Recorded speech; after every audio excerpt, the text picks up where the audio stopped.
Olá, gente! Dando sequência, né? Nós começamos 2023 falando das coisas do fim, né? Da volta de Jesus, e agora a gente vai falar sobre as 7 igrejas do Apocalipse. Eu sou Mônica Freitas. Eu sou Mônica Santos. E eu sou Mônica Canedo. Nós estamos no Monicast, então vamos dar início. E aí, meninas? Fala hoje das 7 igrejas da Ásia, ou 7 igrejas, né?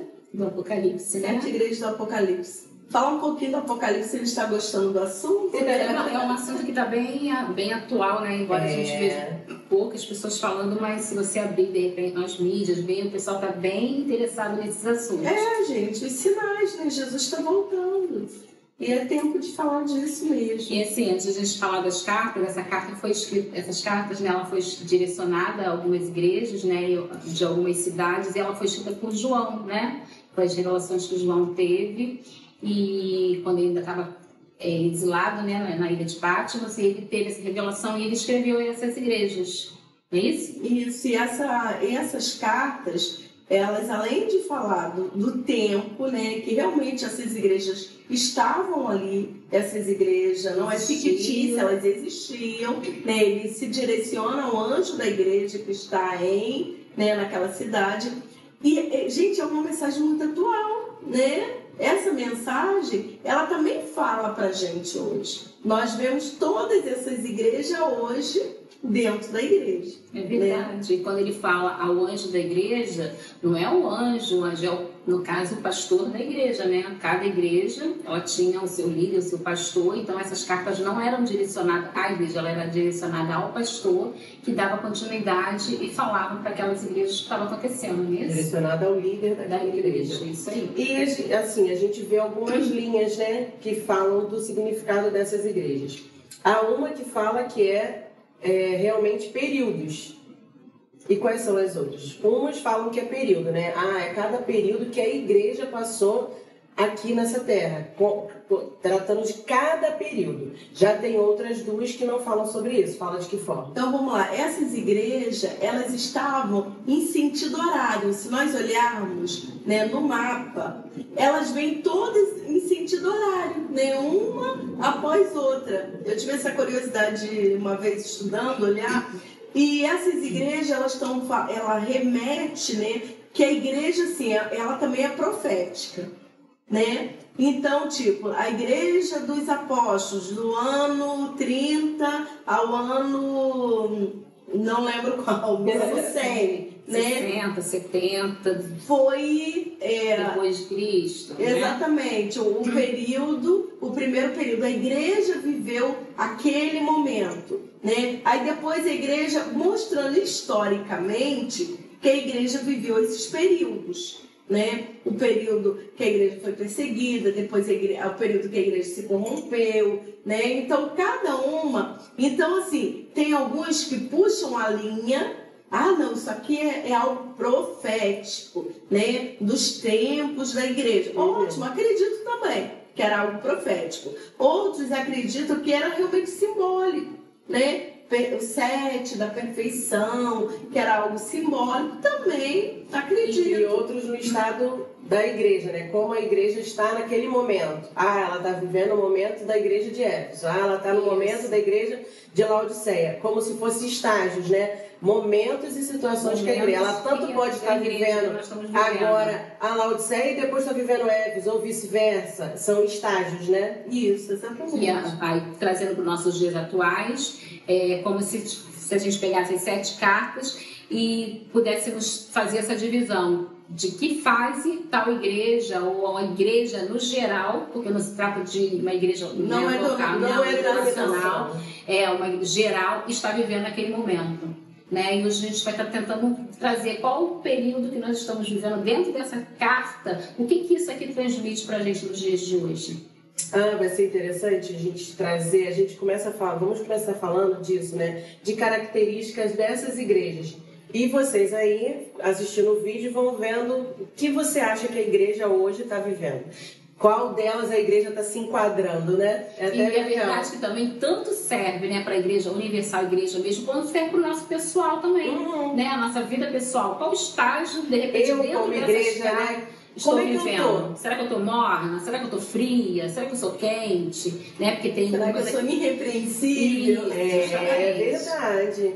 É bem legal isso aí, a gente trazer pro pessoal, né? Eu, como igreja, como eu tô? Qual é o momento que eu tô vivendo de acordo com essas cartas? Eu acho que seria até mais interessante a gente olhar pra gente. Porque dentro da igreja pode ver todas as características. Sim, exatamente. Né? As pessoas. E quando Deus ele fala que nós somos igreja, né? Ele está falando assim, ó, olha para você. Exatamente. Examine, pois, o homem assim mesmo.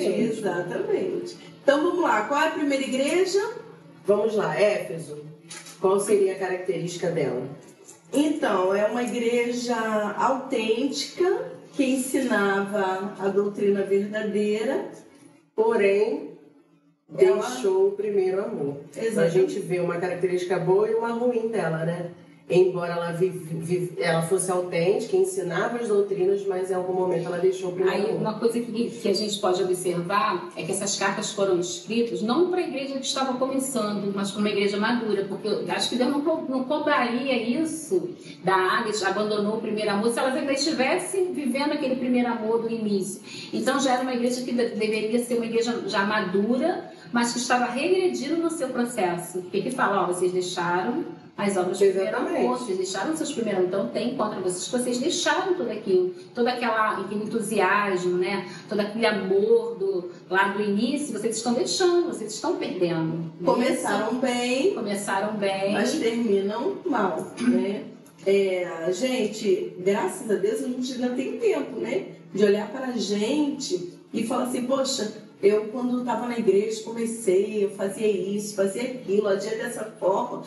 Hoje... Tem até uma música, né, que fala, quero voltar ao primeiro amor, é o início de tudo, né? Então, se você se encaixa logo na primeira, olha, e dá tempo de voltar, né? Voltar ao primeiro amor, começar de novo, né? Fazer a coisa valer a pena.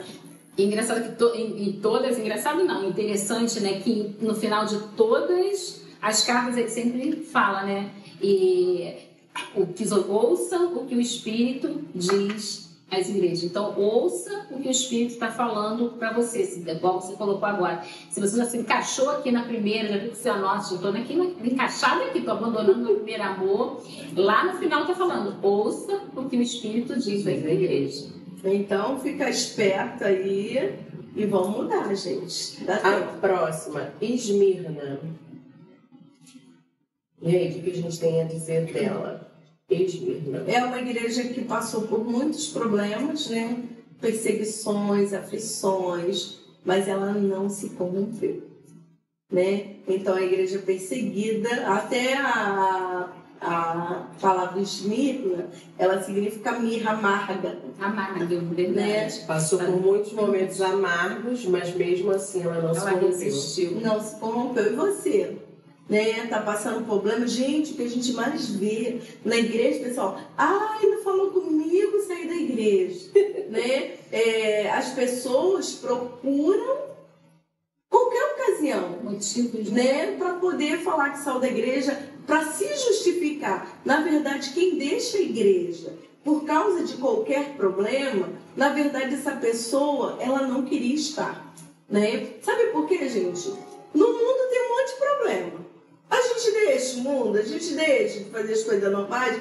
Na escola tem um monte de problema. Você deixa ir para a escola, no trabalho tem um monte de problema. Todo lugar, às vezes vai no mercado, é um problema, né? E você, nunca mais vou no mercado. Não é assim. Por que na igreja você acha isso? No trabalho, né? No serviço. Tem problema no serviço, você vai abandonar nosso serviço? Não, ninguém abandona. Engole seco e tá lá no outro dia. Exatamente. Então, a igreja de Esmirna, ela foi perseguida, ela passou problema, foi humilhada, né? Mas ela não se corrompeu. Não se corrompeu. A próxima, Pérgamo. Fala aí, Pérgamo. É uma igreja que não negava fé, né?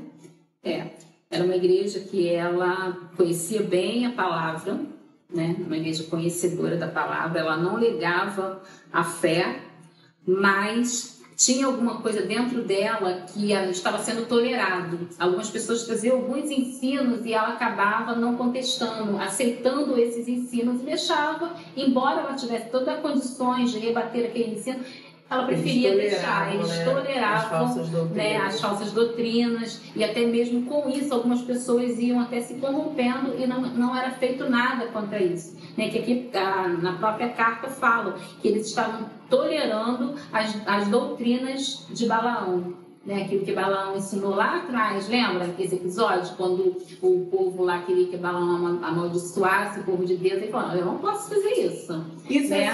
assim, até traz uma coisa assim, um despertar pra gente, né? Porque você vê um paralelo, ela não negava a fé, porém ela tolerava outras doutrinas. Não diz que ela mudava, né? No seu geral, eles não se corrompiam, mas eles toleravam, e por conta de junto. Exatamente, e por conta de tolerar, os mais fracos acabavam se corrompendo. Mesmo que ela num todo não se corrompeu, mas os mais fracos na fé acabavam se corrompendo. Por causa de quê? Por conta deles tolerarem isso. Não perdiam a fé, mas toleravam essa falsa doutrina. O que era falso? O que era a doutrina de Balaão? Balaão não podia amaldiçoar o povo, porque ele falou, não adianta amaldiçoar. Né? O que Deus abençoa não tem como amaldiçoar. Mas ele tentou, né? Tentou algumas vezes e falou, não dá. Ele estava recebendo, ele tentou. Mas ele falou assim, ó, mas se você lançar pecado no meio do povo, joga lá para as mulheres prostitutas, né? Vai jogando. Quando eles se corromperem, a maldição vem.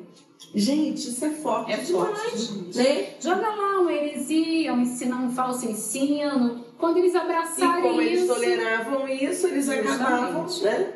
Então, o que acontece? Para a nossa vida hoje é do mesmo jeito, né? Se nós não podemos ser amaldiçoados. Tem gente que tem medo de macumba, tem gente medo de uma olhada. Olha só, se você estiver andando certo, a Bíblia fala que maldição sem causa não se cumpre. Né? Agora, se você foi lá, xingou o vizinho, bateu no cachorro dele, fez uma coisa, ele vai te amaldiçoar, vai pegar.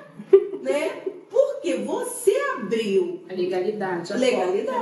Então, se você estiver correto, andando correto, não tem medo. Você tem que saber o que você está plantando, né? Exatamente. Você vai saber o que você vai colher, né? É a lei da semeadura. Plantou, colheu. E detalhe, a gente planta uma sementinha pequena, ó, cresce uma árvore inteira. Isso aí. Vamos para a Tiatira. Tiatira. O que Deus falou, né? Bem dessa igreja. Ele fala, né, que Tiatira, vou até ler um pedacinho aqui, ó.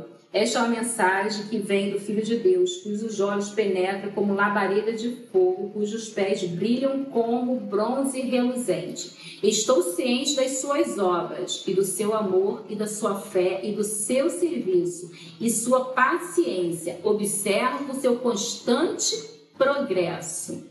Aí depois ele fala, todavia tem contra você o seguinte, você está permitindo que Jezabel, aquela mulher que se diz profetiza, instigue os meus servos a praticar a imoralidade. Então, qual era a característica de Tiatira? Era o serviço, a fé, a paciência, mas de contrapartida eles toleravam Jezabel.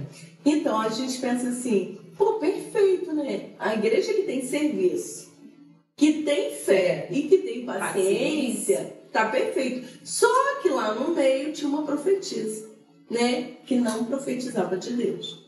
E eles, né? Ele uma bênção, né? E deixava lá, né? Ela fazendo, falando que não devia. E com isso ela ia infiltrando o pecado no meio do povo. Gente, a gente não tem que tolerar, né? Os bereanos, o que eles faziam? Não, tá isso na palavra não, tá assim, né? E, gente, às vezes é muito ruim. Às vezes a gente até contestar, né?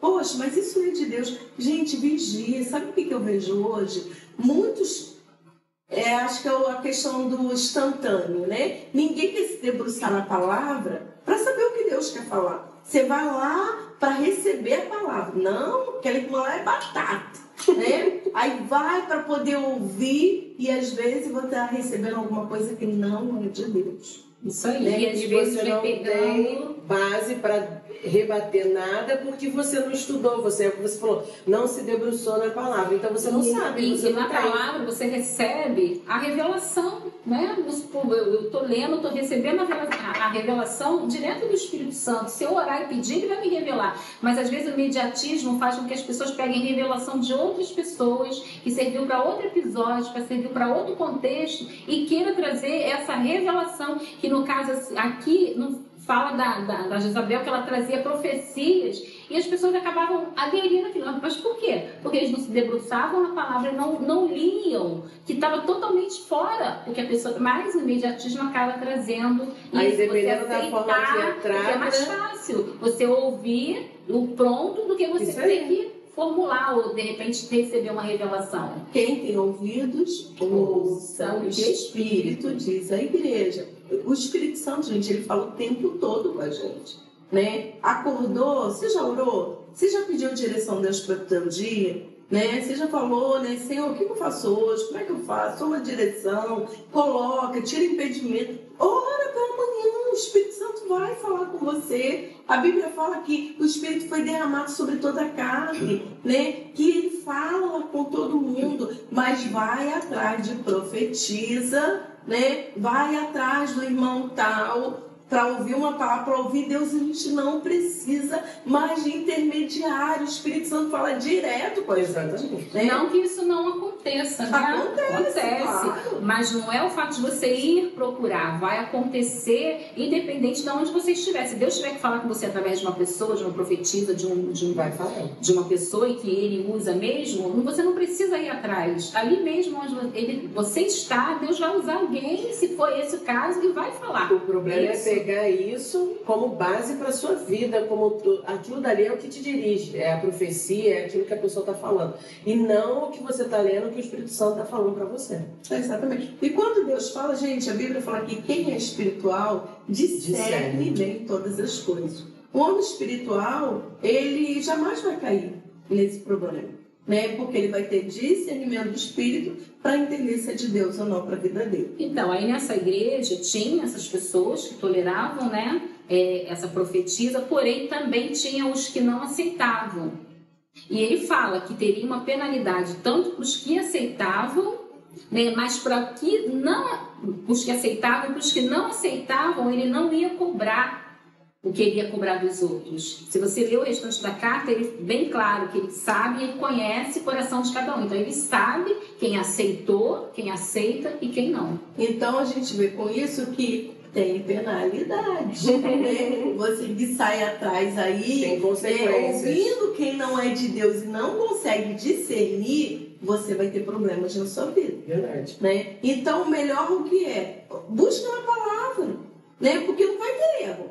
Pede o Espírito Santo para falar contigo, não vai ter problema. Agora, Sardes, né? O texto vai dizer que pessoas que não contaminavam suas vestes eram brancas. A gente comenta sobre isso. Né? Mas eles eram inconstantes. Né? Eram pessoas boas, né? Que estavam lá realmente buscando, não se contaminaram, se apartaram, mas é aquele crente que estava bem, daqui a pouco, né, desanimado. E começa uma coisa, não termina, né? Começa o ministério, não vou fazer, né? Deus falou comigo. Aí começa um trabalho, daqui a pouco. Daqui a pouco é assim, gente, quando a gente começa qualquer obra, qualquer problema, vários problemas vão se levantar. Né? Se você pegou uma liderança, se você pegou para ajudar a fazer alguma coisa, problemas vão se levantar. Mas exatamente a beleza está nisso, de você saber contornar os problemas. Você saber, né, lá na direção do Espírito Santo, saber deixar passar aquela situação. Porque às vezes a pessoa tenta fazer tanta coisa, que ela acaba não fazendo nada bem e acaba terminando tudo pelo meio do caminho. Deixando tudo pelo meio do caminho e não concluindo nada. Fala isso, né? Fala isso. E o conselho para eles é que eles voltem a fazer o que eles faziam no princípio, né? Observar, porque eles estavam deixando isso de lado. Faz o básico. Faz o básico, isso aí, faz o básico. Mas mantenha, né? O negócio era esse, faz o básico, mas mantenha. O problema é querer fazer muita coisa, mas não manter. Né? Não adianta, tem aquelas pessoas, não, eu faço, eu dou, Aí daqui a pouco ela, mas só eu faço. Ninguém, não tem. Por que se lançou? Né? Não tem que estar reclamando de ninguém, falando nada. Né? Se você pegou para fazer, dê conta.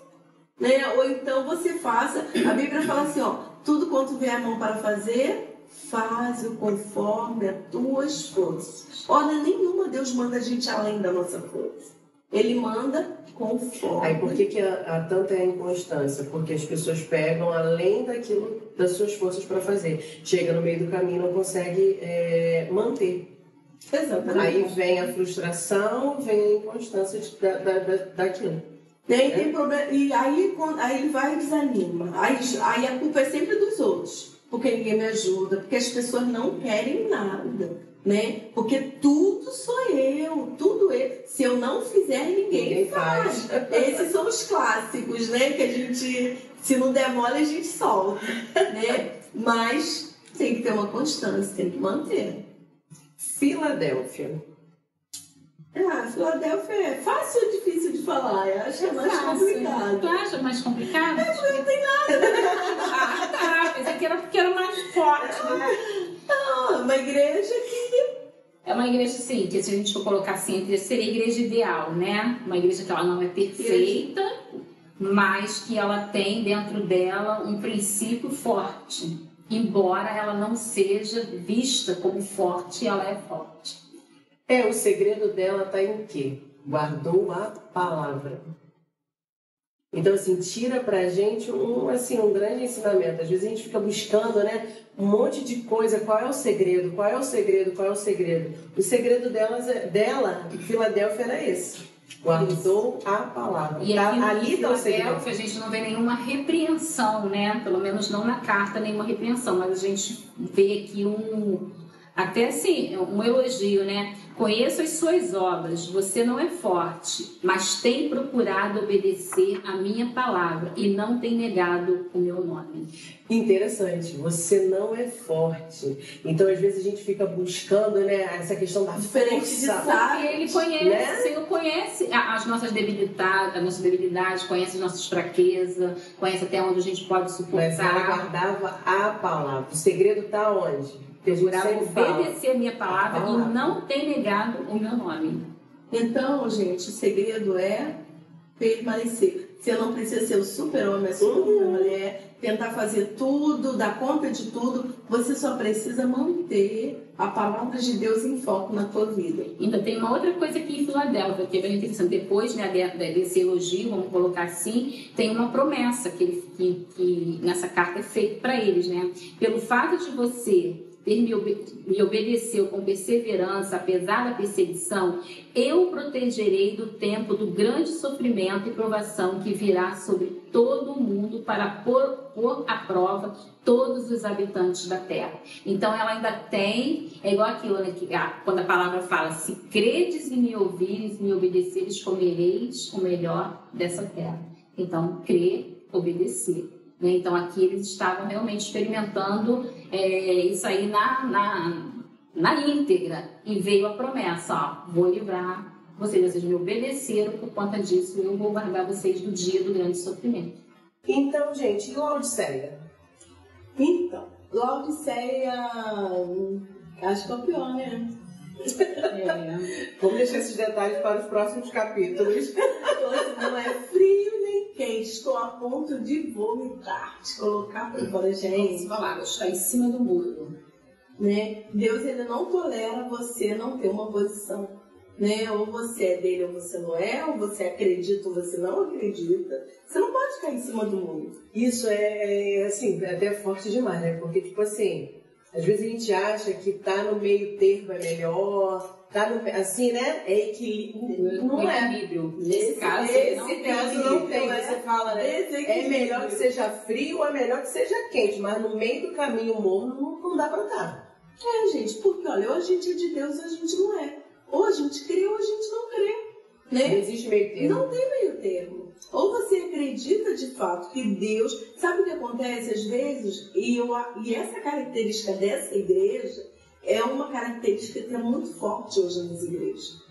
Né? Nas nossas igrejas, na nossa vida, né? Porque o mundo tem um monte de opções. Quando fala na nossa, né, deixa eu falar na nossa igreja, é na igreja geral, né, de Exatamente, Cristo, não na igreja de Cristo. sem denominação. É tipo assim, nos nossos tempos que eu queria falar, né? Isso está muito forte, porque as pessoas, elas querem servir a Deus e não deixar as coisas do mundo.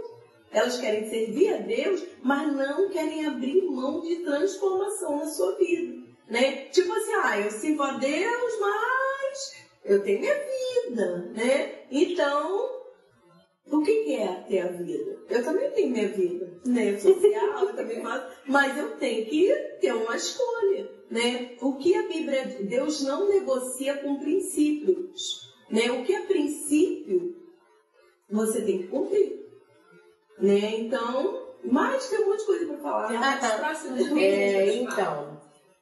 Hoje a gente falou das 7 igrejas, a gente falou bem assim, algumas você pode ter percebido que algumas têm características boas e ruins, outras só tiveram características boas e algumas só características ruins, como foi a que a gente falou por último. Então, nos próximos vídeos você vai entender melhor, que nós vamos vir falando delas mais profunda. A gente vai entrar com mais profundidade em cada igreja. Então não perca os próximos vídeos. Até o próximo. Tchau. Tchau.